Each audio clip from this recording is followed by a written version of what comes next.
पर भारत के आज़ादी के 75 साल आज़ादी का अमृत महोत्सव शनिवार 12 मार्च 2022 को दर्शन प्रोग्राम भारत के छत्तीसगढ़ राज्य पर।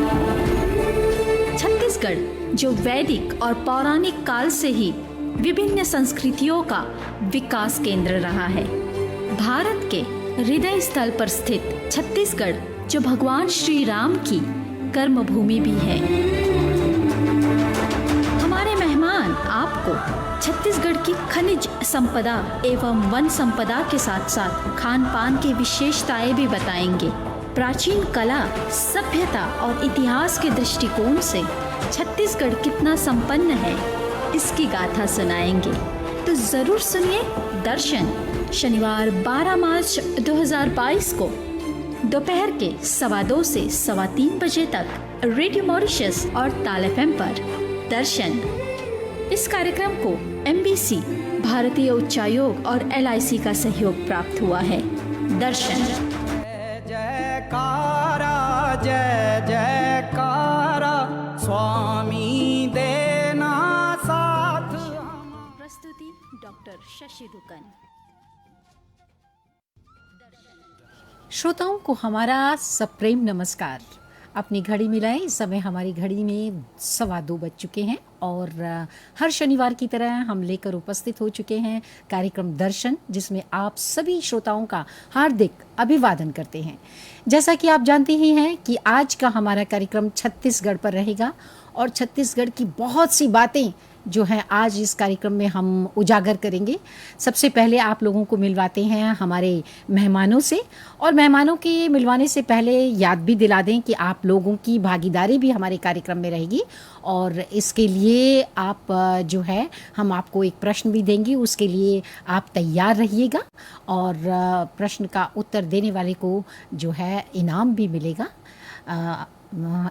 भारतीय उच्चायोग और LIC के सहयोग से ये कार्यक्रम जो प्रायोजित किया जाता है, उन्हीं की तरफ से हमारे आज के विजेता को भी जो है पुरस्कृत किया जाएगा।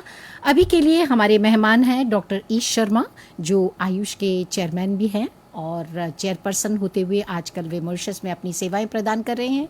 साथ में हमारे हैं डॉक्टर अलका धनपत जी, जो MGI में सीनियर लेक्चरर हैं, और दोनों के साथ से आज छत्तीसगढ़ की बहुत सी बातें हम अपने इस प्रोग्राम में शामिल करेंगे।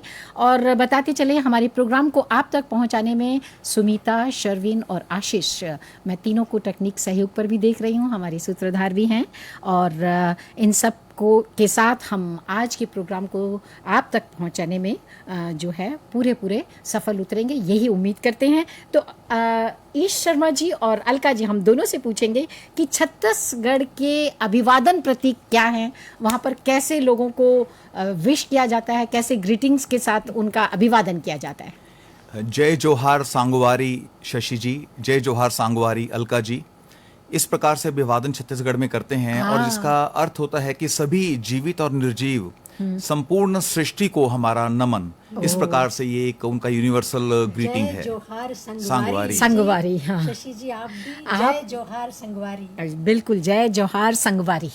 छत्तीसगढ़ के सभी जो हमारे सुनने वाले हमारे श्रोता हैं वो भी जानेंगे, किसी दिन अगर वो छत्तीसगढ़ गए तो वो कम से कम इस अभिवादन से लोगों को जो है जवाब दे सकेंगे। चलें, ये तो बहुत नई बात हमने सीखी, और अब दृष्टि डालें क्यों ना उसकी भौगोलिक दृष्टि, क्योंकि सबसे पहले बात आती है कि सबसे पहले हमारे श्रोता जाने कि आखिर छत्तीसगढ़ है कहाँ, कौन से भारत के किस राज्य के साथ जुड़ा हुआ है, क्या उसकी दृष्टि जो भौगोलिक स्थिति है वो है। जी देखिए, जो भारत का जो मध्य प्रदेश है, जिसे पहले सेंट्रल प्रोविंस बोला जाता था, which was the most central to India, उससे ही अलग कर छत्तीसगढ़ को नवंबर 2000 में बनाया गया और 17 से 24 डिग्री नॉर्थ और 80 to 84 डिग्री ईस्ट इसकी जो है ज्योग्राफिकल पोजीशन है।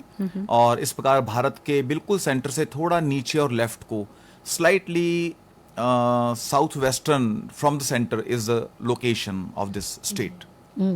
तो हमारे श्रोताओं ने जाना कि मध्य प्रदेश, जिसके बारे में अभी उन्होंने चर्चा की, उसके बीचों बीच में जो है छत्तीसगढ़ जो उसके साथ जुड़ा हुआ है, थोड़ा दक्षिण और नीचे, दक्षिण और हाँ, दक्षिण और थोड़ा नीचे की ओर जो है उससे सट कर जो यस, है यस, बिल्कुल। छत्तीसगढ़ पाया जाता है। और इस तरह से शशि जी, ये भारत का 26वां राज्य है, 26वां राज्य। ओ, क्योंकि मध्य प्रदेश से एक अलग इसको मतलब इसका अपना विकास अधिक हो सके, उसकी अस्मिता अलग तरह की है, तो 26वां उसे राज्य घोषित किया गया। और छत्तीसगढ़ भी उसका नाम इसीलिए पड़ा, जैसे बिहार को हम इसलिए बिहार कहते हैं क्योंकि वहाँ पर बौद्ध विहार बहुत ज्यादा है। हाँ। तो धीरे धीरे उसका नाम विहार से बिहार पड़ गया। तो ठीक ऐसे पहले बिहार का नाम मगध था, हाँ। लेकिन बौद्ध विहार ज्यादा होने के कारण वहाँ उसका पर नाम बिहार पड़ गया। तो ऐसे जो दक्षिण कौशल है, मतलब जो था दक्षिण कौशल, वहाँ पर 36 गढ़ है, 36 किले, इस कारण धीरे धीरे उसका नाम छत्तीसगढ़ पड़ गया है। जी। और ये बड़ा प्राचीन काल से वो क्षेत्र जो है भारत में उसकी अस्मिता और पहचान है। पौराणिक काल में वो हमारे सभी सांस्कृतिक जिसे कहते हैं चीजों का केंद्र रहा, ये जगह, ये स्थान दक्षिण कौशल जो है। अच्छा है। यहाँ के मंदिर और भग्नावशेष जो आज मिलते हैं, उससे पता चलता है कि वहाँ पे वैष्णव, शाक्त और बौद्ध, ये सभी लोग वहाँ पर रहा करते थे और जाया करते थे। मतलब सांस्कृतिक दृष्टि से छत्तीसगढ़ बहुत समृद्ध, बहुत ही समृद्ध है। तो चलें इसकी थोड़ी देर में चर्चा करेंगे। जब हमारी भौगोलिक दृष्टि से आप दोनों ने बताया कि किस तरह से ये छत्तीसगढ़ जो पाया जाता है और इसका नाम क्यों छत्तीसगढ़ पड़ा, वहाँ के जो 36 गढ़, वहाँ पर विशेष गढ़ तो बहुत है, लेकिन ये 36 विशेष है, वहाँ पर। विशेष के हैं और जिनके कारण ही वो छत्तीसगढ़ से जाना जाता है।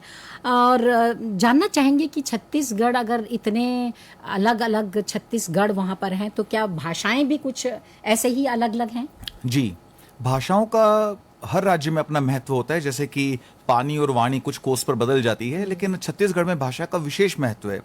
1920 से छत्तीसगढ़ बनने की डिमांड चली आ रही थी, इसके सोशल रिवोल्ट और सोशल रिक्वेस्ट होती रही, और होते होते 1990 में बहुत तेज हो गई। बाद में जब ये छत्तीसगढ़ राज्य बना, तो भाषा के आधार पर छत्तीसगढ़ी बोलने वाले 10 जिले और गोंडी बोलने वाले 6 जिले, इन 16 जिलों को मिलाकर ही सबसे पहले छत्तीसगढ़ का निर्माण नवंबर 2000 में किया गया, भाषा के आधार पर। आज की डेट में वो जिले बढ़ते बढ़ते 32 जिले हो गए। और भाषाओं पर एक प्रभाव पड़ता है इसके जो संलग्न राज्य हैं, जैसे महाराष्ट्र, तेलंगाना और उत्तर प्रदेश, मध्य प्रदेश, उड़ीसा, आंध्रा, तो इन सब की भाषा का प्रभाव उनके आसपास से आता जुड़े ही हुए है। लोग हैं, हाँ जी। आता ही है। इसलिए अगर भाषाओं की बात करें तो हिंदी वहाँ की राज्य भाषा है। उसके अलावा गोंडी उर्दू भाषा है, पंजाबी, उर्दू क्योंकि है, लोग वहाँ पंजाबी। बसे मिश्रित हैं। भाषाएं तो सभी जगह बहुत हैं। सारी हाँ जी। भाषाएं, जो शहर हैं यस, यस। वहाँ पर काफी भाषाएं, क्योंकि नौकरी पेशा लोग वहाँ पर गए, वहाँ का विकास ज्यादा होने लगा, तो अन्य भाषाएं भी है, पर वहाँ की मूल, जैसे डॉक्टर शर्मा ने कहा, छत्तीसगढ़ी ही है। छत्तीसगढ़ी।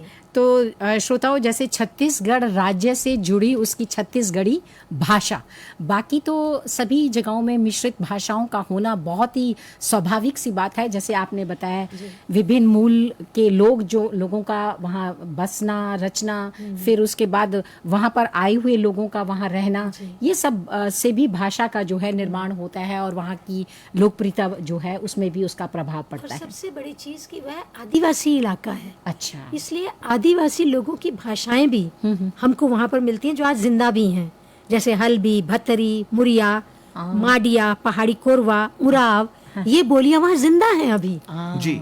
और मतलब ये फिर वही है ना, जैसे आपने बताया कि कोस कोस पर जैसे लोग जो है रहते रहते चले जाते हैं, उसके वाणी का भी असर वैसे वैसे बदलता वहाँ जाता के लोगों पर जो है वो पड़ता जाता है। तो ये तो रही भाषा की बात। अब हम क्यों ना चलें उसके सांस्कृतिक पक्ष पर, क्योंकि देखें, जिस राज्य का इतना समृद्ध भौगोलिक है और इतिहास है और वहाँ की भाषाएं इतनी हैं, तो अवश्य उसका सांस्कृतिक पक्ष अपने आप में अद्भुत होगा।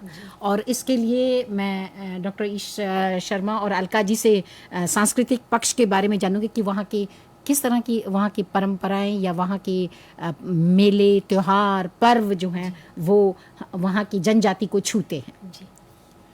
देखिए, संस्कृति में जैसा कि अभी अलका जी ने बताया कि जहाँ पर जनजाति होगी, ट्राइब्स होंगे, वहाँ की संस्कृति का तो कहना ही क्या। और वो अपनी संस्कृति को जो है वो पीढ़ी दर पीढ़ी जीवित रखते हैं, यहाँ तक कि उनकी भाषा में उनकी जो लेखन शैली में उनके अपने अल्फाबेट्स, अपने फॉन्ट हैं उनके, तो ऐसा नहीं कि उन्होंने किसी को कॉपी किया या वो और फॉन्ट उधार लिए किसी भाषा से।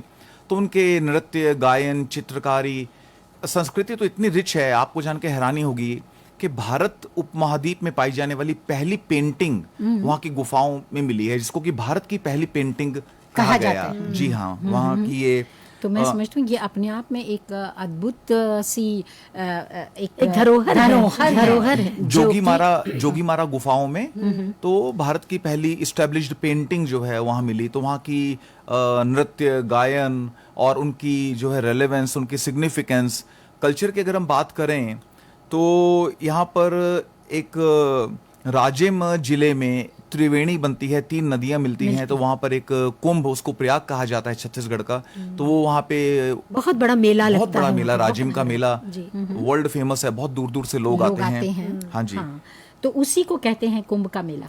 वहाँ के लोग, वहाँ उन लोगों के लिए है, छत्तीसगढ़ का जैसे लोग इलाहाबाद, प्रयागराज जाते हैं या हरिद्वार जाते हैं, ऐसे मध्य प्रदेश के इलाके के लोग छत्तीसगढ़ में जहाँ वो महानदी, 3 नदियां मिलती हैं, जाते हैं। बिल्कुल, ओके। तो ये तो और इसके साथ साथ वहाँ के राज्य में जो प्राचीन स्मारक हैं, यहाँ तक कि दुर्लभ वन्य जीव, उनको भी सरकार अब संरक्षण प्रदान कर रही है, और नक्काशीदार मंदिर, जी, ये उनका जो आर्ट है वो देखने लायक है। जैसे इन्होंने कहा कि वहाँ की जी, सबसे बड़ी पेंटिंग, पहले तो मैं जी बिल्कुल, नक्काशीदार मंदिरों में नक्काशी की हुई है वहाँ पर। और इसके साथ ही बौद्ध स्थल, क्योंकि वहाँ पर भी बौद्ध धर्म का प्रचार हुआ। यहाँ तक कि महल, जल प्रपात, पर्वतीय पठार, रॉक पेंटिंग, गुफाएं, और बस्तर तो बहुत ही प्रसिद्ध है अपनी इस तरह की पेंटिंग और इस तरह की सांस्कृतिक धरोहर के लिए। बिल्कुल, तो आपने बिल्कुल सही कहा। और वहाँ के थोड़े त्योहारों के बारे में आप हमें बताएं कि कौन कौन से त्योहार हैं जो वहाँ की जनजातियाँ जो हैं बड़ी लोकप्रियता के साथ, बड़ी उमंग के साथ जो है वो मनाते हैं, उसके बारे में मैं सबसे बड़े जो 3 त्योहार हैं जो उनके अपने हैं, वो हम दशहरा, दुर्गा पूजा और राजिम मेला जो वहाँ का कुंभ है, ये 3 तो वहाँ के बिल्कुल इन्नेट हैं, जो वहाँ के सभी लोग मनाते हैं। इसके अलावा जो निकटवर्ती राज्यों से भी जो प्रभाव मेलों का पड़ता है, वो मेले भी मनाए जाते हैं। वहाँ के कुछ डांस और कुछ म्यूजिक फेस्टिवल्स भी बहुत ही फेमस हैं, जैसे कि एक डांडिया टाइप उनका डांस, एक सैला डांस बोलते हैं, वो स्टिक्स के साथ में किया जाता है, जो कि फसल के कटने पर सैला डांस होता है। छिंदवाड़ा, बैतूल जिले में ज्यादा होता है। कर्मा डांस है, सुआ नाच है जो कि दिवाली से पहले होता है, सुआ डांस, और दिवाली के बाद में राउत नाच करके दिवाली के बाद में किया जाता है। तो ये इनके खास मेले और डांस हैं। इनके जो सॉन्ग्स हैं, तो एक सॉन्ग को जो कि आज हम प्ले भी करने वाले हैं, तो अपरा बैरी के धार, इसको वहाँ का स्टेट सॉन्ग डिक्लेयर किया गया है, जो कि नरेंद्र जी द्वारा लिखा गया था। इसके अलावा फाग, सोहर, कर्मा, डंडा, काऊ माऊ, इस प्रकार के वहाँ के जो म्यूजिक एंड सॉन्ग्स हैं, लोक संगीत है, बहुत समृद्ध लोक संगीत है। तो मैं चाहूंगी कि एक छोटा सा लोक संगीत जिसकी चर्चा आपने की, सुमिता जी से इशारा करूंगी, अनुरोध करूंगी कि उस लोक गीत अगर उनके पास है तो वो उसे अवश्य बजवा दें, ताकि हमारे श्रोता सुन सकें, आनंद ले सकें और सुन सकें वहाँ के लोक गीतों में कौन सा रस मिलता है और किस तरह के वो गीत होते हैं।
वाकई लोक गीत को सुनकर ऐसी मधुर, जैसे लोक गीतों की एक परंपरा होती है, वैसे ही ये गीत हमें सुनने को मिला हमारे श्रोताओं को, क्योंकि लोक गीतों में अपने आप में एक ऐसा रस होता है जो आपको अपनी ओर खींचता है, आकर्षित करता है। शशि जी, वहाँ पर एक जाति है देवार, बहुत ही प्रसिद्ध जाति है, और इस जाति के पास वो जो पुरानी धरोहर है, पीढ़ी दर पीढ़ी आज तक उन्होंने जैसे उसको संजो कर रखा है, और उनकी प्रामाणिक पहचान यही सांस्कृतिक उनका ज्ञान है। और इन्हें प्रतिष्ठा दिलवाने में उनका गायन, वादन, नृत्य, मतलब उन लोगों का जैसे कहते हैं ना अचूक अधिकार है इसके ऊपर। जैसे पीढ़ी दर पीढ़ी वो अपने बच्चों को ये दे रहे हैं और वो आज तक जिंदा है। और इस जन्मजात और असाधारण कला ज्ञान के चलते हमेशा से देवार छत्तीसगढ़ में आज भी जीवंत है। मैं समझती हूँ एक बहुत बड़ी, जैसे उन्होंने, हम कहते हैं राष्ट्र के प्रति एक कर्तव्य, मैं कहती हूँ निभा दिया, कि जो चीजें कभी कभी वक्त के साथ फेड आउट हो जाती हैं, आज तक वो उनके उसमें जिंदा। और पूरा छत्तीसगढ़ जानता है कि रोजमर्रा की दिनचर्या में सायकाल के समय डेरा लगाना, जैसे यहाँ बैठका, तो उसमें ये लोग अपना गाते हैं, और फिर जीविकोपार्जन का एक ठोस माध्यम इनका यही वाद्य और गायन भी है, बिल्कुल, जिसके माध्यम से ये कुछ धन भी कमा लेते हैं। हमने अपने इस गीत में, लोकगीत में पाई। और ये लोकगीत जो है अपने आप एक संस्कृति को जीवित रखने में अपनी अहम भूमिका निभाते रहे हैं। इसलिए छत्तीसगढ़ की बड़ी विशेषता है मध्य प्रदेश में। बिल्कुल बिल्कुल, मैं समझ सकती हूँ। और चलें इसी बात को ध्यान में रखते हुए हम वहाँ की कुछ विशेषताओं के ऊपर चर्चा करें। जी, देखिए, छत्तीसगढ़ शब्द का सबसे पहले जो है वर्णन मराठा साम्राज्य, भोंसले ऑफ नागपुर, उन्होंने काफी राज किया उन्होंने पूरे मध्य प्रदेश पर, तो उन्होंने छत्तीसगढ़ शब्द का पहली बार 1795 में प्रयोग किया इस पर्टिकुलर एरिया के लिए। और इनका इतिहास, जैसा कि अभी अलका जी ने भी बताया, कि ये बस्तर के जो आदिवासी जनजाति है उनका इतिहास 10,000 वर्ष पुराना है, आर्यों से भी पुराना है। आर्य बाद में आए वहां पर, इसलिए वहां पर आर्य और अनार्य दोनों के वंशज हैं। हाँ जी, ऐसा नहीं है कि केवल आर्य के, दोनों के वंशज है वहां पर जी। और जैसे जैसे ये प्रोग्रेस करता गया तो वनाच्छादित क्षेत्र रहा है, और स्पेशलिटी ये है कि आज भी 45% जो है वो भूमि वनाच्छादित है, जो कि बहुत बड़ी बात है। मिनरल्स, जैसा कि प्रमोशन में हम बात कर रहे थे, यहाँ पे डायमंड, गोल्ड, लोहा और कोयला, अच्छा, जी हाँ, ये मेन खनिज हैं यहाँ के। और सबसे बड़ी बात है कि अभी तक अनटैप्ड है, अभी तक ये अनएक्सप्लोर्ड है। तो कितनी धरोहर छुपी हुई है। और क्योंकि आदिवासी उनकी एक कल्चर को प्रिजर्व करते हुए अर्बनाइजेशन के ये जो है दुष्प्रभाव से बचा हुआ है। एक तरफ जो शहर हैं दुर्ग, रायपुर, भिलाई, बिलासपुर, इतने समृद्ध हैं, इतने अल्ट्रा मॉडर्न हैं। इस्पात के वहाँ पर कारखाने हैं भिलाई में, तो जमशेदपुर, जमशेदपुर, बिल्कुल जमशेदपुर, और जमशेदपुर में यूनिवर्सिटी बहुत ही स्तर की है जी। और वहीं पर एक और क्या है कि इतना जो डिवाइड है बहुत वास्ट है, यानी कि एक प्रकार का वहाँ का जो जनजीवन है वो अति आधुनिक है। वहीं पर ग्रामीण क्षेत्र में और आदिवासी क्षेत्र में आज मूलभूत सुविधाएं भी जो है कम उपलब्ध हैं, तो उनके बीच में जो है डिफरेंस बहुत ज्यादा है। और 3 करोड़ के आसपास में पॉपुलेशन है वहाँ की, और पॉपुलेशन डेंसिटी कम है, बड़ा गर्म वहाँ का ये रहता है, मौसम बड़ा गर्म रहता है। जैसे कि आपने बताया कि वन जो है वो काफी फैले हुए हैं, 44% ऑफ द एरिया, और करीब ये मॉरिशस से जो है 68 टाइम्स बड़ा है। अगर हम एरिया की बात करें, 68 टाइम्स देन मॉरिशस। और यहाँ की जो अभी भौगोलिक चीजों की और वहाँ के इस्पात वगैरह की बात हुई है, वहाँ के जलप्रपात बड़े प्रसिद्ध हैं, झरने, कमाल के झरने, क्योंकि वन ज्यादा है ना, हाँ, तो पानी और इस काफी वहां पर है। जैसे चित्रकूट का जलप्रपात, इंद्रावती नदी का पानी 96 फुट के ऊपर से नीचे गिरता है।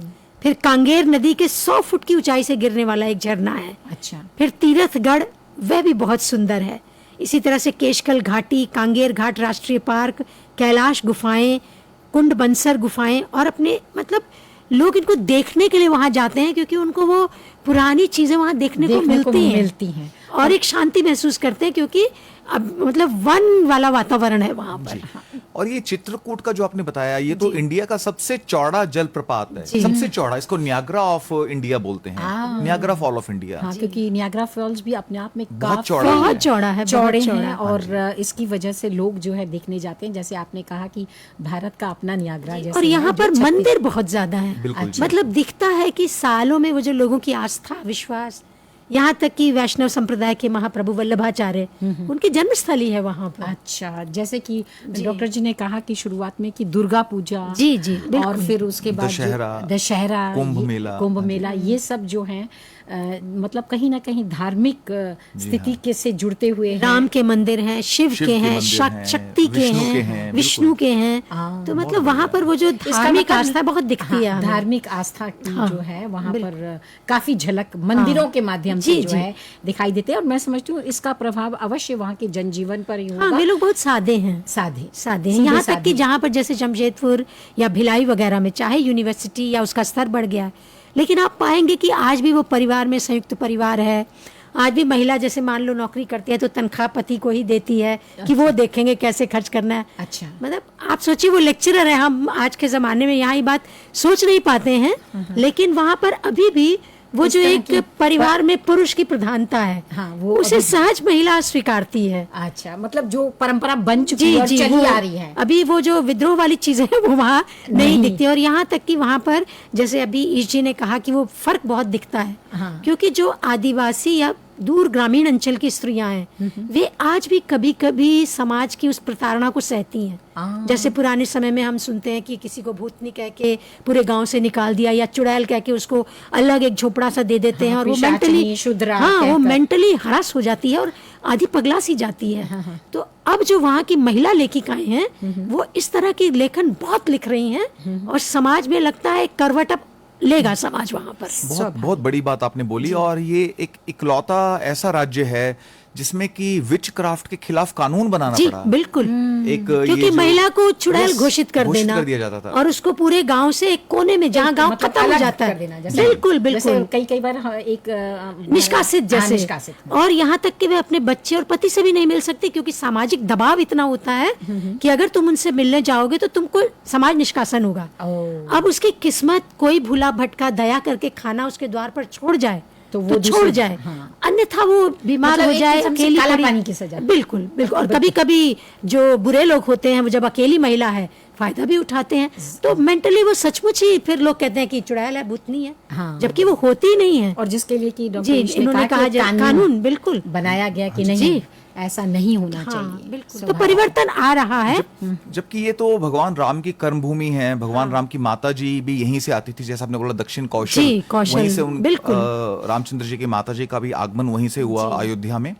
तो उस समय के और शबरी का स्थान है ये, तो सामाजिक एकता का तो शबरीमाला मंदिर है वहाँ हाँ जी, पर। शबरीमाला मंदिर। और जी। सामाजिक एकता का, राम और शबरी का जो संबंध था, तो जी। सामाजिक एकता का उससे बड़ा उदाहरण क्या होगा। बिल्कुल तो बिल्कुल। वहां पर ये विच क्राफ्ट वगैरह होना, तो सरकार बहुत सजग है। हाँ हाँ। और बहुत प्रयास किए गए हैं, कानून बनाया बिल्कुल। गया है, तो अभी ये कुरीतियां धीरे धीरे कम हो रही और हैं। पंचायत में भी उसको काफी जोर दिया जा रहा है कि ये सब कुरीतियां हैं, कोई महिला ऐसे नहीं होती है। नहीं होती। बिल्कुल आपने सही कहा। मैं समझती हूँ कि ये अपने आप में बहुत बड़ी बात है कि एक इंसान को सजा दे, और वो जी, भी इस हद जी, तक कि निष्कासित बिल्कुल। कर देना, मतलब एक मौत का दरवाजा दिखा देना, जीते जा। उपेक्षा। आप सोचिए किसी को अकेले कोने में डाल दें तो उसकी क्या स्वाभाविक स्थिति हो सकती है। एक ही महीने में वो अपना मेंटल बैलेंस खो बैठेगा। बिल्कुल आपने सही कहा। और श्रोताओं, आपके सवाल की ओर हम बढ़ते हैं। हम आप लोगों से सवाल पूछेंगे और आप हमें जो है 2:45 बजे से आप हमें संपर्क करें। आप लोगों के टेलीफोन लाइंस आप लोगों के लिए खुली रहेंगी। हमारा संपर्क नंबर वही है 402809 पर आप हमें संपर्क करें। चले सुने ध्यान से हमारा प्रश्न, ताकि आप सही जवाब दे सकें। सभी जानते हैं हमारी धार्मिक पुस्तक रामचरितमानस। जी हाँ, रामचरितमानस की उस पात्रा का या उस पात्र का हमें नाम बताएं जो दक्षिण कौशल अथवा आधुनिक छत्तीसगढ़ से, जिनका जन्म स्थली वहीं थी। आप उस पात्रा का, स्त्री पात्रा का नाम बताएं। रामचरितमानस में, जिनकी जन्मभूमि छत्तीसगढ़ के आधुनिक छत्तीसगढ़ में से रही है। आपके जवाब का हम इंतज़ार करेंगे और अभी के लिए हम अपने इस दिलचस्प प्रोग्राम दर्शन को जो है आगे बढ़ाएंगे बहुत अद्भुत बातों से, जो कि आपने कभी सुनी नहीं होंगी, क्योंकि मुझे नहीं लगता है कि बहुत से लोग छत्तीसगढ़ की ओर गए होंगे। और जैसा कि अभी इतनी रमणीयता से उन्होंने बताया कि वन संपदा इतनी है वहाँ पर कि 45% भूमि जो है वहाँ की आज भी वनों से भरी है, बिल्कुल वनों से घिरी हुई है। और ऐसे में गुफाओं का होना और फिर मंदिरों का होना, रमणीय नक्काशी, उस पर फिर नक्काशी उन लोगों की होना कितना ही अपने आप में जो है वो देखने लायक होगा।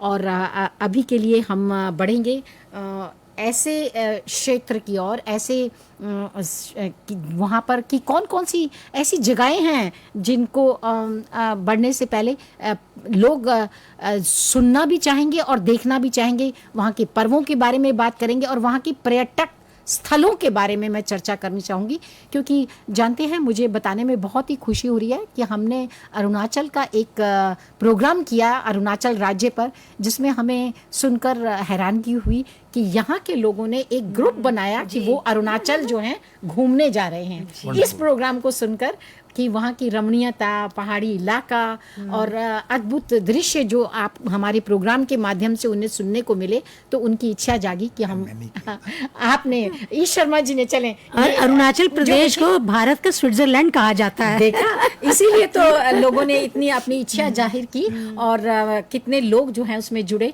मैं समझती हूँ हर एक इंसान अगर भारत के विभिन्न राज्यों की जानकारी हमारे प्रोग्राम से पाएगा तो बेशक कहीं ना कहीं किसी न किसी दिन वो जरूर इच्छा रखेगा कि वो वहाँ उस राज्य का दौरा अवश्य करे, जाना चाहिए, क्योंकि ज्ञान बढ़ता है, अनुभव बढ़ता है। चलें पर्वों के बारे में कुछ बताएं, वहाँ के पर्व, रंग रंगीले पर्व जो छत्तीसगढ़ के अपने 30 त्योहार हैं, लेकिन होली ये पूरे हिंदुस्तान का त्योहार है और छत्तीसगढ़ में भी लोग इसको बड़े प्यार से मनाते हैं। और फागुन की मस्ती में डूबा हुआ होली उनके लिए होता है और फिर से वही होली देवार मानी जाती है और काफी उमंग और हुड़दंग के साथ वो लोग मनाते हैं।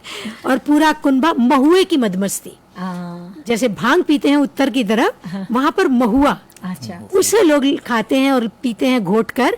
उसकी भी मदमस्ती एक अलग होती है, उसकी हम कह सकते हैं कि वन्य मदमस्ती होती है महुए की, उसका वे लोग प्रयोग करते हैं। और फिर वही मांदर, ढोल, मंजीरे के संग खूब गीत गाते हैं और शुभ मुहूर्त में एक बैगा अनुष्ठान वे लोग करते हैं और उसके बाद वे प्रतीकात्मक रूप में होली को जलाते हैं। मतलब वृद्ध हो कि बड़ा हो कि छोटा हो, सब भी लोग महुआ पीकर लोटपोट, मतलब ये त्योहार जैसे हुड़दंग के लिए ही उनके लिए होता है। और मैं समझती हूँ ऐसे आज के इस जीवन में हर कोई जो है एक कोना तनाव से, ढूंढता है, हाँ। और ऐसे में वो उमंग, थोड़ी सी मस्ती जो चाहता है वो इन पर्वों के माध्यम से ही वो मना पाता है। और वो जो सामाजिक स्ट्रेस है वो कम होता है इससे। बिल्कुल इसी तरह से एक और उनका पर्व है पोरा। ये असल में कुम्हारों की मिट्टी की वस्तुएं खरीदी जाती हैं। अच्छा, मतलब हमारे सभी त्योहार, हाँ, शिल्प कला, तो तीजा जैसे मनाना, लेकिन बहनें ससुराल में रह के मनाती हैं। अच्छा। उत्तर प्रदेश में मायके में जाती हैं। अच्छा। लेकिन यहाँ इसे पोरा कहते हैं और ससुराल में ही मनाती हैं, व्रत रखती हैं, फिर वस्त्र आदि उपहार सब एक दूसरे को देते हैं। लेकिन कुम्हारों से मिट्टी के जो बर्तन है या कुछ भी वो खरीदने की रीति आज भी वहाँ पर है। जैसे हम लोग दिवाली पर चाहे 5 या 10 दिया ही खरीदे नए, वो सिंबॉलिक है कि जो मिट्टी का काम कर रहा है, जो सबसे गरीब आदमी है, उसके लिए आपने क्या किया? आपने चांदी सोने के बर्तन खरीद लिए, कपड़े खरीदे दिवाली पर, लेकिन वो जो एक दिया बना रहा है उसके लिए क्या, उसके घर में क्या पहुंचा है दिवाली पर? क्या लक्ष्मी पहुंची? तो इसीलिए आज भी हम देखिए रिवाज है, चाहे 5 या 10 दिए हम खरीदते हैं अवश्य। तो ऐसे ही वहाँ पर भी पोरा उत्सव जो है उसमें कुम्हार के श्रोताओं को भी याद दिला दें कि जो सवाल उनसे पूछा गया उसके जवाब का हम इंतजार कर रहे हैं। हमारे टेलीफोन नंबर वही है 402809 पर आप हमें संपर्क करें। सवाल एक बार फिर हम आपको दोहरा देते हैं कि हमारी धार्मिक पुस्तक रामचरितमानस में उस स्त्री पात्र का नाम बताएं जिसकी जन्मभूमि छत्तीसगढ़ के इलाके में ही हुई है। एक श्रोता हमें इशारा हो रहे हैं, उनका फोन आ गया है। हेलो हेलो शशि जी, मैं मीना से हूँ। हेलो हेलो हेलो हेलो जी, कौन बोल रहे हैं? मैं वीना बोल रही हूँ जी, तेहूर से। हाँ वीना जी, आपका स्वागत है। आप बताएं क्या जवाब देना चाहेंगी? हाँ, मैं अलका जी को और मेहमान जो आए उनको भी बहुत बहुत डॉक्टर ईश शर्मा जी हैं। जी, उनको भी मैं बहुत अभिवादन करती हूँ। और सर्वप्रथम मॉरिशस की स्वतंत्रता दिवस की हार्दिक शुभकामनाएं देती हूँ पूरे मॉरिशस वालों को और भारत वालों को भी। धन्यवाद। बताएं क्या जवाब देंगी? तो जैसे कि आपने अभी कहा और जितना हमने अध्ययन किया है और इसके आधार पर बहुत अच्छा काम आप लोग कर रहे हैं। हमें जहां हम नहीं पहुंच पाए हैं तो आप लोगों के माध्यम से हम भारतवर्ष की यात्रा कर रहे हैं। हमारे लिए बहुत एक सुखद बात हो रही है। धन्यवाद। इसके लिए आप लोगों की शशि जी बहुत हृदय से आभारी हूँ। तो आती हूँ उत्तर पर जी, मैं समझती हूँ कि जो रामचंद्र जी की माता श्री थी कौशल्या जी, वो आई थी। अच्छा। छत्तीसगढ़ के किसी आधुनिक छत्तीसगढ़ की। हाँ, वो दक्षिण कौशल से थी। और चलें, आपको हम धन्यवाद करना चाहेंगे और श्रोताओं को भी सुनना चाहेंगे और प्रोग्राम के आखिर में आपको बताएंगे कि आज के विजेता कौन है। वीना जी सुनते रहिए हमारे प्रोग्राम को। एक और श्रोता है। हेलो, शुभ नमस्कार। शुभ नमस्कार। नवीन जी, कहें आपका क्या उत्तर है? शबरी। चले, आपने भी जवाब दिया और इसके लिए हम आपको तहे दिल से धन्यवाद करना चाहेंगे। हम आज देश के समस्त वासियों को स्वतंत्रता और गणतंत्र दिवस की भी शुभकामनाएं प्रस्तुत करते हुए कहेंगे कि वे हमारे आज के प्रोग्राम में जुड़ें और बताएं रामचरितमानस में स्त्री पात्रा वो कौन थी जिनकी जन्म स्थली जो थी वो दक्षिण कौशल या आधुनिक छत्तीसगढ़ मानी जाती है। तो 2 जवाब हमें मिले हैं और रामचंद्र जी की माता कौशल्या जी और दूसरा शबरी। चलें, आपके श्रोताओं के जवाब जो हैं हम लेते रहेंगे और आखिर में बताएंगे कि कौन जो हैं जिनको आज के विजेता घोषित किया जा सकता है। हम एक पर्व और जोड़ना चाहूंगी, वो है हरेली। यद्यपि यह खेतीहर समाज का पर्व है।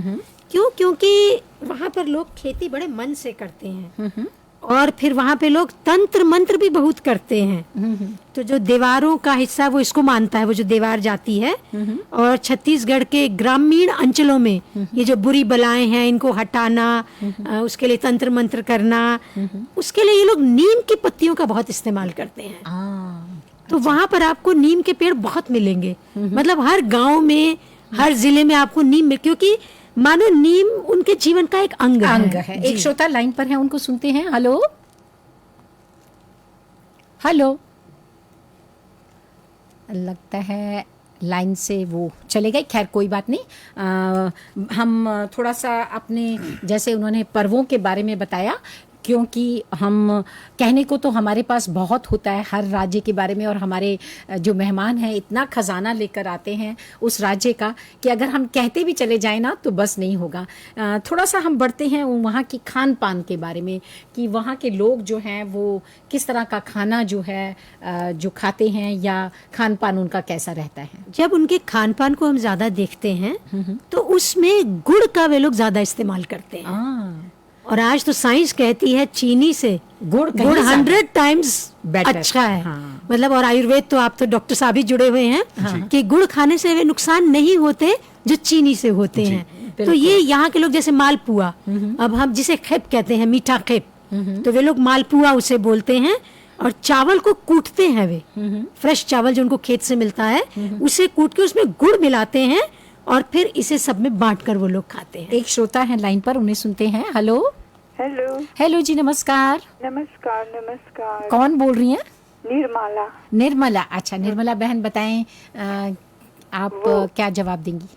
मेरी जवाब है श्री रामचंद्र जी की माता जी कौशल। अच्छा, कौशल से कौशल्या आपने कहा। चल कहीं आपको भी हम थोड़ी देर में बताएंगे कि हमारे आज के विजेता कौन है। धन्यवाद आपको और जय मॉरिशस। चलें, खान पान की बात, जहाँ गुड़ और चावल इसका ज्यादा प्रयोग। और आप देखिए जिन चीजों को आज विज्ञान कहता है भाप में पकाओ, तलो मत, ये सब पारंपरिक चीजें वे लोग इस्तेमाल करते हैं। वहाँ पर कुछ व्यंजन भुने हुए होते हैं, कुछ भाप में पकाए जाते हैं, कुछ तेल में तले भी जाते हैं और कुछ इन तीनों के बगैर भी तैयार किए जाते हैं। अच्छा। अब जैसे वहां पर मीठे व्यंजन है, एक तस्मई जिसे बोलते हैं वे लोग, तो छत्तीसगढ़ में तस्मई खीर जैसी चीज है। तो दूध, चावल, और इसमें वे लोग इसको आंवला नवमी पर मनाते हैं और फिर से गुड़ डालकर उसे सबको प्रसाद रूप में बांटते हैं। चलें एक अंतिम श्रोता को लेते हैं। हेलो हेलो हेलो जी, नमस्कार। नमस्कार बहन, आप अपने रेडियो सेट के बहुत करीब हैं, थोड़ा सा अपने रेडियो सेट को अपने से दूर कर लें, ना आप सुन सकेंगी ना हम आपको सुन पा रहे हैं। जी हाँ। थोड़ा अपने रेडियो सेट से दूर। हाँ, कहीं क्या जवाब देंगी? नहीं, लगता है हमारी, हाँ, लगता है ये हमारी अंतिम श्रोता थी। और मेरे को लगता है हमारे एक बहन जो है, जो पहली बहन जिन्होंने कौशल्या, बीना जी थी, उन्होंने बिल्कुल सही जवाब दिया। और वैसे तो हमारी जो तीसरी श्रोता थी उन्होंने भी सही जवाब दिया, लेकिन बीना जी ने पहला जवाब जो था वो सही दिया। कौशल, दक्षिण कौशल, जो आज आधुनिक छत्तीसगढ़ से जाना जाता है, वहाँ की रहने वाली माता कौशल्या थी, जिन्होंने राम जी को जन्म दिया। और उनको बहुत बहुत बधाई है। और जब हम उनको कहेंगे कि आप इनाम लेने के लिए आएँ, तभी आप एमबीसी आएँ अपने आईडी कार्ड के साथ, और इनाम जो है, अपना फ़ोन नंबर और पता जो है वो सुमिता के साथ, जो हमारी आज की सूत्रधार हैं, उनके साथ आप छोड़ दें वीना जी। और एक बार फिर आपको आज बधाई है। चलें हम अपने प्रोग्राम को आगे, हम खान पान पर चर्चा कर रहे थे, और उसके बाद हमारे थोड़ा से पर्यटन क्षेत्र जो है, पर्यटन स्थल जो है वो रह जाते हैं, तो उनके कुछ विशेष नाम दे देती हूँ क्योंकि बहुत उनके व्यंजन हैं। जैसे खुरमी है, उसमें चावल और गेहूं का आटा, अच्छा, इसे पीस कर वो लोग बनाते हैं। अच्छा। ऐसी तरह से पपची है, गेहूं चावल के आटे को, लेकिन उसको वे जब मीठा बनाते हैं तो बालूशाही इतनी धीमी आंच पर उसे तलते हैं कि ये वहाँ का विशेष मिठाई है। अच्छा। इतनी कुरकुरी बनती है कि वो पहचान है वहाँ की। अच्छा। इसी तरह से अनरसा, चावल का आटा और गुड़ की चाशनी के साथ पकाते हैं। मतलब उनके भोजन में, उनके मिष्ठानों में गुड़ या उनके पर्वों पर जो चीजें बनाई जाती हैं, गुड़ और चावल का इस्तेमाल बहुत होता है। तो जी, चलिए, इसी प्रकार क्योंकि वो आंध्र प्रदेश और तेलंगाना से लगता है, तो इडली और सांभर का वहाँ पर एक प्रारूप है, जैसे आमट वहाँ के एक सांभर को नमकीन बोलते हैं, व्यंजन। और मुठिया वहाँ की इडली को बोलते हैं, चावल से बनती है। और जैसा आपने बताया कि being health conscious from the very beginning, वो बफौरी नाम का वो पकवान बनाते हैं, जो कि भाप से द्वारा पकाया जाता है। बड़ा भी बनाते हैं, पकौड़ों को तलते भी हैं, लेकिन बफौरी ज्यादा पॉपुलर है और वो स्टीम्ड होता है, तो इसलिए बहुत हेल्दी होता है।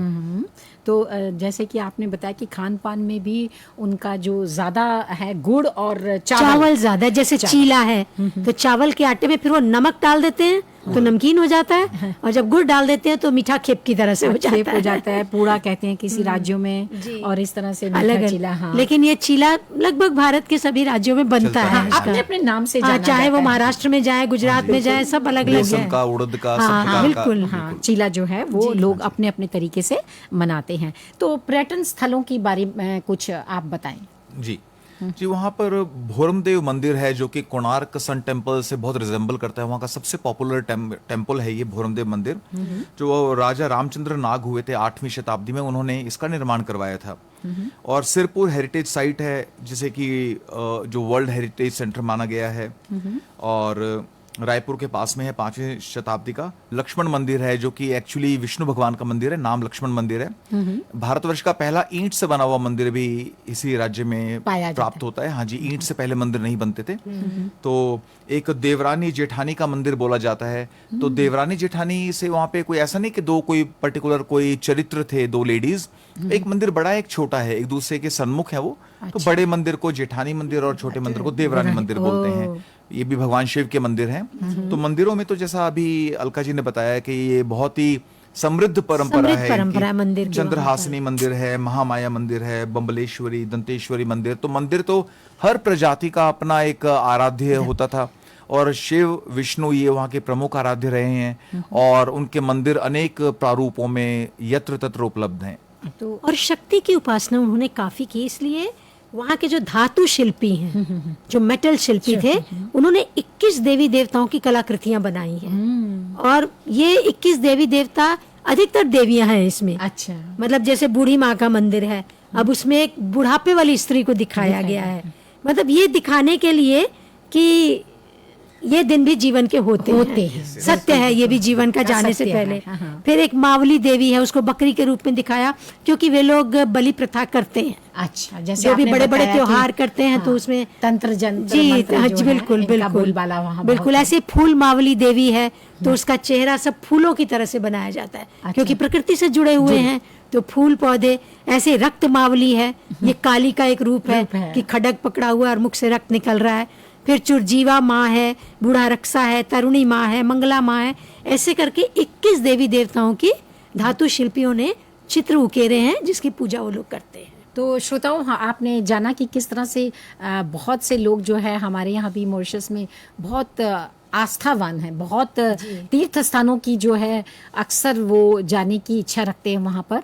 तो मैं समझती हूँ कि छत्तीसगढ़ अपने आप में एक ऐसा राज्य होगा जहाँ जाकर वो धार्मिक आस्था से जो है पूरा पूरा उसका आनंद, उनके मंदिरों का जो है, और वहाँ के प्राकृतिक दृश्य, जलप्रपात विशेष रूप से, झरने वहाँ झरने अप्रतिम है, झरने जो है बिल्कुल बिल्कुल जो है वो अपने आप में रमणीयता को झलकाते हैं। और आगे बढ़ने से पहले मैं बताऊँ, जब इतना समृद्धशाली कोई राज्य हो तो स्वाभाविक है वहाँ की कोई ना कोई ऐसी हस्तियाँ, महान विभूतियाँ जिन्होंने उस राज्य को समृद्ध बनाने में अपना योगदान दिया है, उस पर हम थोड़ी सी चर्चा करना चाहेंगे।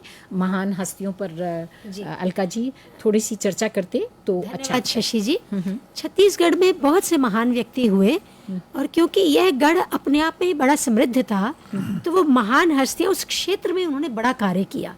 और आप देखेंगे कि जो भारत का स्वतंत्रता आंदोलन है, गांधी, भगत सिंह वगैरह, उन सब का प्रभाव उनके ऊपर था।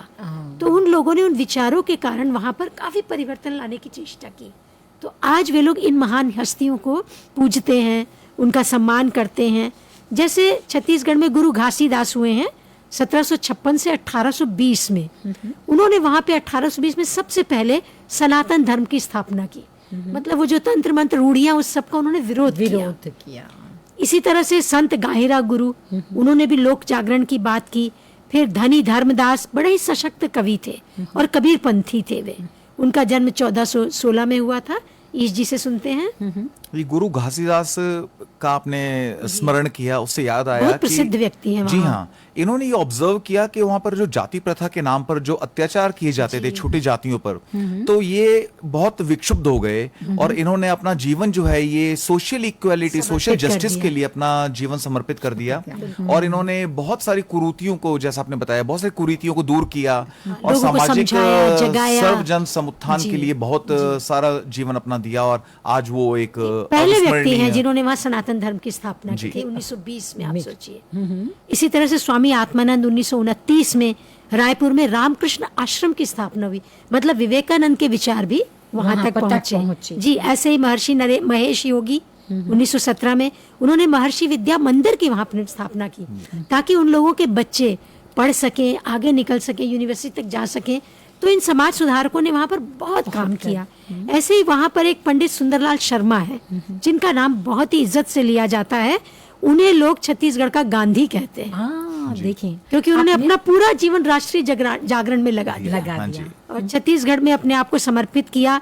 और राजिम के राजीव लोचन मंदिर, जो विष्णु का मंदिर है, उसमें 1500 अछूतों को उन्होंने उस समय प्रवेश करवाया था। तो आप सोच सकते हैं कि उस समय में कहीं ना कहीं जाति मतभेद जो है, जाति प्रथा, बिल्कुल आजादी से पहले ये सब बहुत रहा वहाँ पे। ऐसे ही उन्होंने कंडेल नहर सत्याग्रह, सिवाना जंगल सत्याग्रह, जंगलों को बचाने के लिए, उसमें भी पंडित सुंदरलाल शर्मा का नाम बड़े सम्मान से लिया जाता है। ऐसे ही पंडित रविशंकर शुक्ल, उन्होंने रायपुर में सविनय अवज्ञा आंदोलन चलाया था। ठाकुर प्यारेलाल पट्टा मत लो आंदोलन, मतलब वो जो जंगल की जमीन का एक पट्टा दिया जाता था वो नहीं लो आप लोग, क्योंकि जंगल प्रकृति की चीज है, उसका उन्होंने किया। फिर माधवराव सप्रे 1900 में पहला समाचार पत्र उन्होंने छत्तीसगढ़ में निकाला जिसका नाम था मित्र जी, माधवराव सप्रे। इनका नाम भी हिंदी साहित्य में लिया जाता है। और 1911 में उन्होंने महिला शिक्षा के लिए पहली कन्या पाठशाला खोली थी। बहुत बढ़िया। और एक मिनी माता करके एक महिला है जिनको वे लोग मिनी माता कहते हैं, वो पहली वहाँ की महिला सांसद बनी। जिन्हें जनता प्यार से मिनी माता कहती है। और क्योंकि एक साहित्यिक प्रोग्राम भी है तो माखनलाल चतुर्वेदी जी के बिना तो जी जी ये बिल्कुल प्रोग्राम जो है वो अधूरा ही रह जाएगा, जो छत्तीसगढ़ से ही थे। बिल्कुल। और माखनलाल चतुर्वेदी की कविता, आज पूरे मॉरिशस का स्वतंत्रता दिवस है, उस पर चर्चा ना हो। और मॉरिशस इतने धूमधाम से उसे मना रहा है, बच्चे भी वो छोटे छोटे झंडे लेकर घर आंगन में दिख रहे हैं, छतों पर लोगों ने चौरंगा फहराया है, तो एक वातावरण बड़ा ही अच्छा लग रहा है। तो ऐसे आपसे में निवेदन करेंगे अगर आप एक कविता पाठ माखनलाल चतुर्वेदी की कविता, जी बिल्कुल, उनकी एक कविता जो है वो जो बच्चे को याद है। याद है। जी, जी, बिल्कुल। बिल्कुल। छोटी कक्षाओं से ये सिर्फ देशभक्ति की भावना को जागृत करने और के लिए लिए। आज एक अवसर है ये ऐसा, बहुत तो मैं सुंदर। अलका जी से अनुरोध करूंगी। तो सभी को आज का स्वतंत्रता दिवस अभिनंदन। धन्यवाद शशि जी। माखनलाल चतुर्वेदी की छोटी सी कविता है। चाह नहीं, एक फूल की इच्छा है हाँ। कि वो क्या चाहता है। चाह नहीं, सुरबाला के गहनों में मैं गूथा जाऊं। चाह नहीं, प्रेमी माला में बिंद प्यारी को ललचाऊं। चाह नहीं, सम्राटों के शव पर हे हरि डाला जाऊं। चाह नहीं, देवों के सिर पर चढ़ूं भाग्य पर इठलाऊं। मुझे तोड़ लेना बनमाली, उस पथ पर तुम देना फेंक। मातृभूमि पर शीश चढ़ाने जिस पथ जाए वीर अनेक। बहुत उत्तम, बहुत ही बढ़िया। उत्तम। इस कविता ने देश को जगा दिया था। जगा दिया तो था। ये और कवि देखिए, वहीं से है। जब जहाँ देशभक्ति की भावनाएं उत्पन्न होती हैं तो जैसे रोंगटे खड़े हो जाते हैं। जी। और आज मैं समझती हूँ कि हम सब के लिए भी बहुत गर्व की बात है कि आज देश की 54वीं वर्षगांठ और गणतंत्र दिवस की 30वीं वर्षगांठ जो है हम मना रहे हैं। और इसके लिए सभी को मेरा जो है अभिवादन है। और देशभक्ति की भावना को हमेशा प्रत्येक व्यक्ति अपने अंदर में जीवित रखे, तभी हम उसको सही मायनों में इस स्वतंत्रता और गणतंत्र दिवस को जो है मना सकते हैं। आपने बहुत अच्छा कहा कि इस तरह की भावनाएं जब जब लोगों के समक्ष आएंगी, देशभक्ति की भावना यूं ही जाग। कुछ कहना चाह रहे थे जी। माखनलाल चतुर्वेदी जी का व्यक्तित्व बहुत विशेष व्यक्तित्व था। वो तिलक और गांधी जी से प्रभावित थे। तो तिलक की एक उग्र और एक फ्रंट फुट वाली सोच, हाँ। और गांधी जैसी एक नरम दल वाली संयम और एक पेशेंस, दोनों को उन्होंने आत्मसात किया। तो उन्होंने अपने जर्नल्स के द्वारा जो उन्होंने संपादन किया प्रभा और कर्मवीर का, उन्होंने इतनी सामाजिक क्रांति का उन्होंने प्रचार किया, इतना पेशेंस, इतना धैर्य, और वहीं पर इतनी एक फॉरवर्ड सोच जमीन तिलक तैयार की हाँ जी। उन्होंने लोगों की। तो उन्होंने बहुत बड़े फ्रीडम फाइटर, कवि तो हैं ही वो एक राष्ट्रीय अंतर्राष्ट्रीय दर्जे के, लेकिन एक बहुत बड़े फ्रीडम फाइटर का भी उन्होंने एक जो संपादक भी थे वे। चलिए, अब थोड़ा सा समय आ गया है कि हम इतनी बातें जब हमने आपसे जानी, तो हमारे प्रोग्राम की सहायिका किरण जानकी जो हर प्रोग्राम में अपना एक रिसर्च कर इस प्रोग्राम को मॉरिशस का संबंध उस राज्य से किस प्रकार है इसको जोड़ती हैं, हम उनकी बातचीत को इस प्रोग्राम में शामिल करेंगे। जी, और सुनीता जी से अनुरोध करेंगे कि सुनीता प्लीज डॉक्टर आप उसे भी एयर करवा दें। नमस्कार। छत्तीसगढ़ मध्य भारत के क्षेत्र में स्थित एक प्रमुख राज्य है जो अपनी प्राकृतिक विविधता, सांस्कृतिक और पारंपरिक इतिहास के लिए प्रसिद्ध है। यह भारत में सबसे तेजी से विकसित राज्यों में से एक है, जिसने कम समय में काफी उन्नति की है। भारत की पुरानी जनजातियां भी यहीं रहती हैं। स्थानीय और जनजातीय लोगों की संस्कृति, कला और धर्म का मिश्रण छत्तीसगढ़ प्राचीन भारत के उदाहरण को प्रदर्शित करता है। छत्तीसगढ़ नाम 18वीं शताब्दी में मराठा शासन के दौरान दिया गया इस राज्य को, क्योंकि यहाँ 36 किले हैं। 19वीं शताब्दी में बरतानी हुकूमत से परेशान यहाँ के नेताओं ने आदिवासियों को इन अंग्रेजों के प्रति भड़काया, और फिर अंग्रेजों के जाने के बाद साल 2000 में यह राज्य, जो मध्य प्रदेश में मिला दिया गया था, इसे स्वतंत्र राज्य का दर्जा मिला, जिसके बाद यह भारत का 26वां राज्य बना। छत्तीसगढ़ संस्कृति, परंपरा, कला, भोजन, त्योहारों और मेलों, वेशभूषा, गहनों, लोक नृत्य और संगीत, आदिवासी नृत्य जैसी विविधताओं की भूमि है। यहाँ के जनजातियों ने अपनी समृद्ध आदिवासी संस्कृति को साधारण और धार्मिक रूप से संरक्षित किया है। छत्तीसगढ़ में 18 मिलियन लोगों द्वारा बोली जाने वाली प्रमुख भाषा छत्तीसगढ़ी और इंडो आर्यन भाषा है, लेकिन इसके अलावा यहाँ और बहुत सारी भाषाएं बोली जाती हैं। यहाँ जनगणना के अनुसार 93% हिंदू, 2% मुस्लिम, 1% ईसाई और कुछ सिख निवास करते हैं। यहाँ की आबादी 1/3 आदिवासी है और यहाँ के लोग बड़े पैमाने पर कृषि पर निर्भर करते हैं। यहाँ की वेशभूषा अनोखा है। उज्जवल और रंगीन पोशाक, चांदी की घुंघरू, चंकी लकड़ी की चूड़ियाँ, जो यहाँ के पर्यटकों के बीच विशेष रुचि पैदा करती हैं। छत्तीसगढ़ समारोहों और त्योहारों के लिए मशहूर है। मक्का, गेहूं और ज्वार जैसा प्राथमिक खाद्य सामग्री है और पड़ोसी राज्य का स्वाद यहाँ के खाने में आपको जरूर मिलेगा।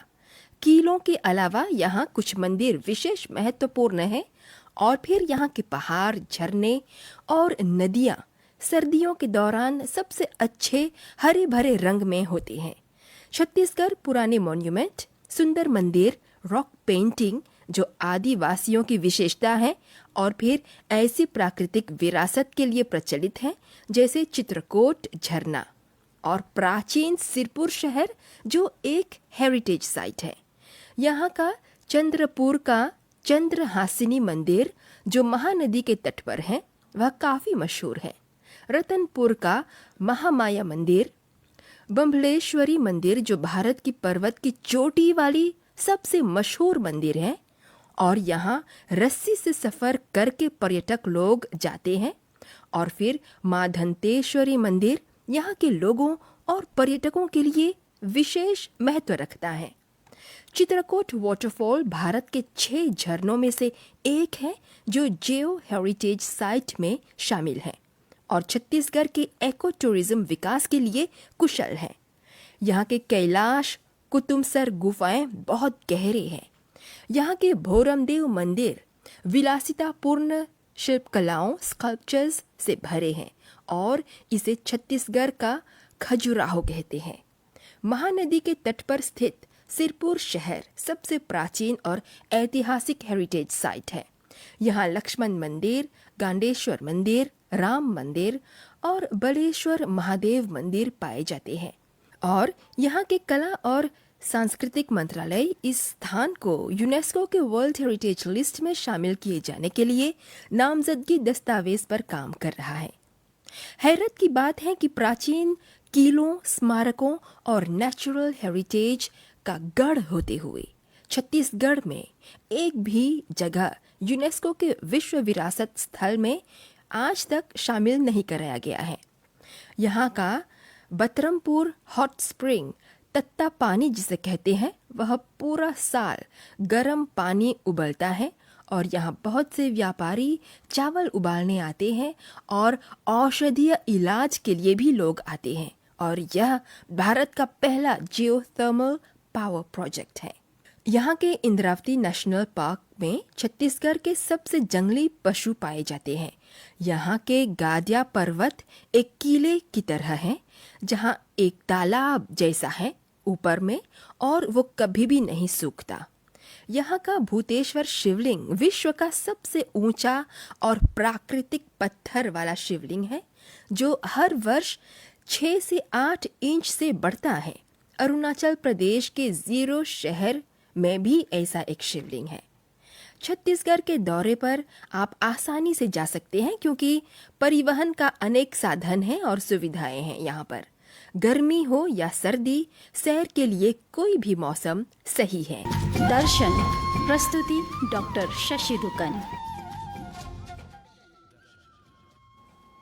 दर्शन कार्यक्रम के अंतिम चरण तक आप पहुंचे हैं। हम धन्यवाद करना चाहेंगे किरण जी का जिन्होंने बहुत अच्छी तरह से पूरे छत्तीसगढ़ को इस तरह से गढ़ा जो हमारे श्रोताओं ने जो सुना और हमारे 2 मेहमानों ने किस तरह से उसे पिरोया उसको एक सार रूप में उन्होंने जो है प्रस्तुत कर दिया। इसके लिए उनको तहे दिल से धन्यवाद करना चाहेंगे।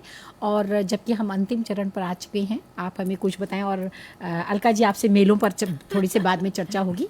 डॉक्टर ईश बताएं क्या कहना चाहते हैं। देखिए, 10,000 वर्ष पुराना जिन कबीलों का इतिहास है, और आज तक जैसा अभी अलका जी ने बताया कि वो पीढ़ी दर पीढ़ी ये अपनी परंपरा जो अपनी थाती है उसे पास ऑन करते आ रहे हैं और उसे प्रिजर्व कर रखा है उन्होंने। इसीलिए इसका एक पक्ष ये रहा कि वो उतने समृद्ध नहीं हो पाए, सो कॉल्ड समृद्ध या आधुनिक नहीं हो पाए। इसी में उनकी खूबसूरती भी है। इसीलिए बहुत बड़ा डिवाइड जो है मॉडर्न छत्तीसगढ़ और जो हमारा ट्राइबल छत्तीसगढ़ में बहुत बड़ी एक बड़ी अंतर जो है, अंतर बहुत बड़ा दिखता है। लेकिन खूबसूरती यह है कि इंडिया जहां पर एक सेक्स रेशियो में बहुत बड़ी मार खाता है, सेक्स रेशियो बहुत ही स्क्यूड है और फीमेल फिटिसाइड बहुत ही दुर्भाग्यपूर्ण एक वहां की परंपरा कुछ जगह पर रही है, अभी तो बहुत कम हो गई है। ऐसे में अनपढ़ रहते हुए, आदिवासी रहते हुए भी इन्होंने बहुत अच्छी एक फीमेल रेशियो को मेंटेन किया है। 991 फीमेल हैं पर 1000 मेल, जो कि एक बहुत ऊंचा रेशियो है। तो इतने वो लोग जागृत हैं क्योंकि देवी के उपासक हैं। ऐसा नहीं है कि लड़की हर त्योहार मायके में जाके मनाएगी। हाँ जी, ससुराल में मनाते हैं वो लोग जी। मतलब महिला का एक सम्मान है, वो अपने वहीं पर ही उसकी एक इज्जत है, एक सम्मान है, और वहीं पर ही वे त्योहार, खाना, भोज सब होता है। जी हाँ, तो देवी के उपासक है, तो देवी के मात्र वो एक शाब्दिक या एक दिखावे के उपासक नहीं है। उनके मन में जो है देवी की इज्जत बसती है और वो महिला सशक्तिकरण और महिला सम्मान से वो चीज दिखती है। वहीं पर आदिवासी होने का नुकसान ये रहा कि वहां पे उन्होंने मॉल न्यूट्रिशन जो है वो कुपोषण का शिकार बहुत रहे, गरीबी बहुत रही और जो है सफाई के मामले में बहुत पिछड़े रहे। लेकिन स्वच्छ भारत अभियान के तहत पिछले 10-15 वर्षों में सफाई में बहुत प्रगति हुई है और एकेडमिक जो उनका एकेडेमिया है, जो शिक्षा का स्तर है, आदिवासी होते हुए भी उत्तर प्रदेश, राजस्थान, हरियाणा से उनका एकेडमिक जो है, जो लिटरेसी रेट उनका ज्यादा है। तो बड़े बड़े राज्यों से ये कई मामलों में आगे हैं। और तो ये बहुत से जो आदिवासी लड़के लड़कियां हैं अब यूनिवर्सिटी में निकल रहे हैं और पढ़ा रहे हैं। जी, मतलब वे लोग पसंद कर रहे हैं कि उनके बच्चे पढ़े और आगे बढ़ें। National law university, IIT, IIM, all India institute of medical sciences, बड़े बड़े इंस्टीट्यूट वहां आ गए हैं। तो ये इसीलिए से अभी जैसा जानकी जी ने बताया कि सबसे तेजी से बढ़ता हुआ राज्य, इसलिए बोला कि पहले बहुत ही स्लो पेस पे रहा, जब से इंडिपेंडेंट हुआ इसने इतनी स्पीड पकड़ी है कि अभी इसको सबसे तेजी से उभरते हुए राज्य का दर्जा भारत सरकार ने दिया है, जो बहुत ही सटीक है। बहुत बिल्कुल, चलें, अच्छा है। जैसे अभी ईश जी ने कहा कि वहाँ पर एक और ट्राइबल और एक और शहरी लोग, जो ट्राइबल आदिवासी हैं उनके कारण वो जो मेलों की परंपरा है वो वहाँ पे बहुत ज्यादा है और इन मेलों के साथ बाजार लगते हैं। तो जो कुछ भी मान लीजिए महीने 2 महीने में या किसी पर्व से पहले वे लोग चीजें बनाते हैं, लकड़ी की, पत्थर की, खान पान, तो इन मेलों में वह बिकता है और शहरी लोग इन मेलों से उन चीजों को खरीदना